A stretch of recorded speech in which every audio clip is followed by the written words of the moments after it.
शहर हैदराबाद में 15 असम्बली 2 लोकसभा के नशिस्तों पर पुरअमन रायदही मुनक्किद हुई, जो कि 3446 पोलिंग मराकज़ कायम किए गए थे, जो कि सुबह 7 बजे से शाम 6 बजे तक जारी था। पोलिंग का 55% शहर हैदराबाद में रहा। बाज़ मुकामात पर हल्की सी कशीदगी पाई गई, जो कि गोशामहल, अंबरपेट और याकूतपुरे में कशीदगी पाई गई, लेकिन पुलिस ने बरवक्त कार्रवाई करते हुए हालात को काबू में कर दिया।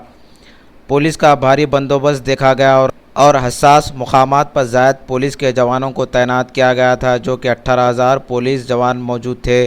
पुरअमन रायदही के लिए मॉडल कोड ऑफ कंडक्ट की खिलाफ वर्जी करने वाले मजलिसी उम्मीदवार मुमताज़ अहमद खान और मजलिस बचाओ तहरीक के उम्मीदवार मजीदुल्लाह खान फरद को गिरफ्तार कर लिया, जो कि 150 से 200 हामियों के साथ दौरे में थे। इसके अलावा 2 मुकदमात को दर्ज किया गया, जो कि विक्रम गौड़ और हनुमंतराव के खिलाफ दर्ज किए गए, और 4 मुकदमात को दर्ज किया गया, जो कि YSRCP के वेंकटराव मोहम्मद आमिर को बोकसिंग के मामले में, कांग्रेस के जी कांतम हल्के याकूतपुरे के उम्मीदवार मजलिस बचाओ तहरीक के मजीदुल्लाह खान फरद के खिलाफ भी मुकदमा दर्ज किए गए। इसके अलावा शहर भर में पुरअमन रायदही रही।